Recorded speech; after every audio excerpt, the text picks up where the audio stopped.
Welcome back to the Mindful Presenter Truth Series. Truth 13 is we all have a confidence thermostat.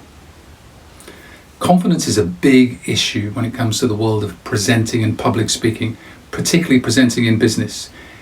Time and time again, professionals at all levels, regardless of age, experience, seniority, they come to us and say, I really want to feel more confident on my feet when I'm presenting.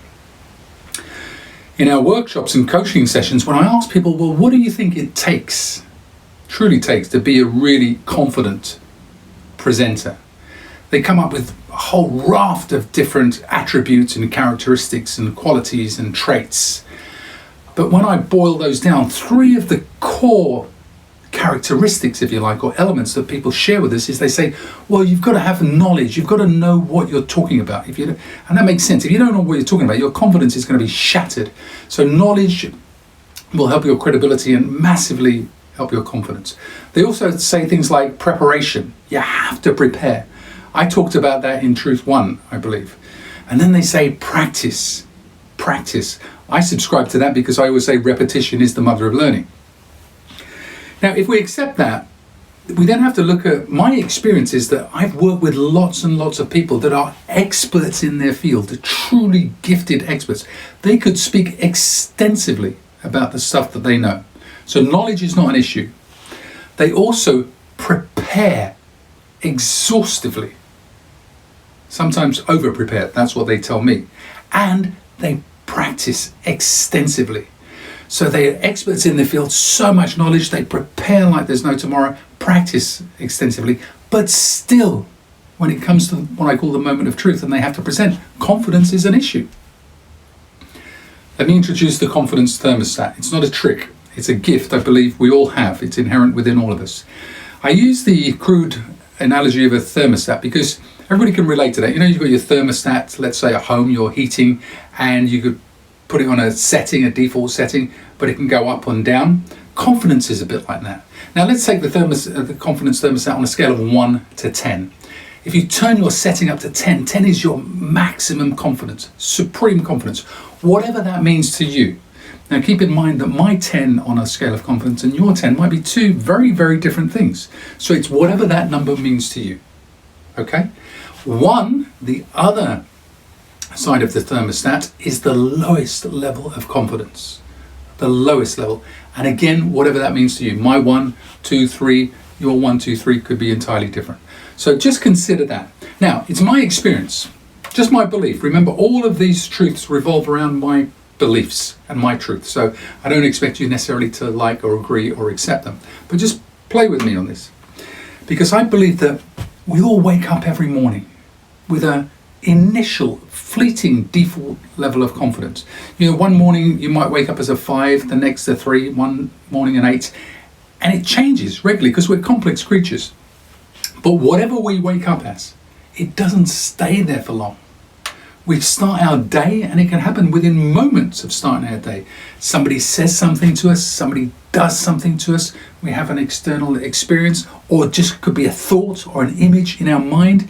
Things are happening internally and externally, constantly, that can adjust that thermostat. It can go up and down, up and down, up and down, countless times throughout the day.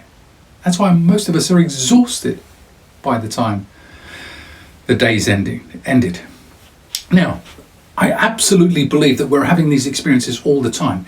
And I believe that the mind is not just this brain. A lot of people, when we talk about the mind, they associate the mind with the brain, this 3-pound lump of grey matter in our skull. But scientists have been telling us for a long time that mind isn't purely the brain. Mind is an activity. It's an activity in every cell of our being. And if you accept that premise, I believe that when we go through life, we have these moments of thermostatic, let's say, experiences of confidence. So we know what it feels like to be a 1. We know what it feels like to be a 3, a 7, even a 10. We've had these experiences throughout our lives. Doesn't matter how old you are, even for fleeting moments. Now, I work with people that say, well, that's ridiculous. You know, I'm one of the least confident people that I know, and I've certainly never been as high as a 7, 8, 9 or 10. And I say, I think you have, you just don't consciously remember it. Because when you've been those numbers, at some point it's stored in every cell of your being. Which means that when you need to call on that level of confidence, you don't have to go off to RADA or acting school for 3 years to learn how to act. This isn't theatre, it's not acting.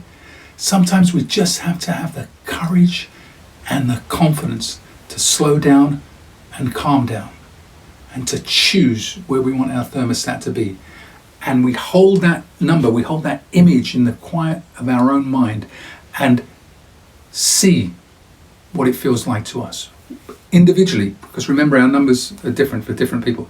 So for me, let's say I've got an important presentation coming up, and whatever's happened, whether I was or generally wasn't confident before, something's happened to dent my confidence.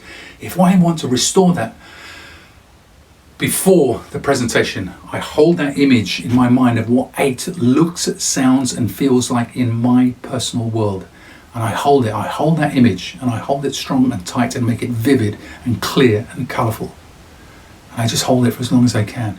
And then I step in to that image of confidence. I step into it. So in other words, I'm adjusting my confidence. I may feel a 3, 4, 5, but I'm turning it all the way up to an 8. Sounds crazy, doesn't it? Some people say, so that's kind of the fake it till you make it. I don't subscribe to faking anything. For me, it's about being. We're human beings. We can be, do, and have just about anything we want. It takes courage. Repetition is the mother of learning. So please don't just try this once and say, what a load of rubbish. Try it again and again and again in a way that works for you. We all have a confidence thermostat. You could use this anytime you want. Just call on it. I like to be an 8 when I can. Try it. Thank you.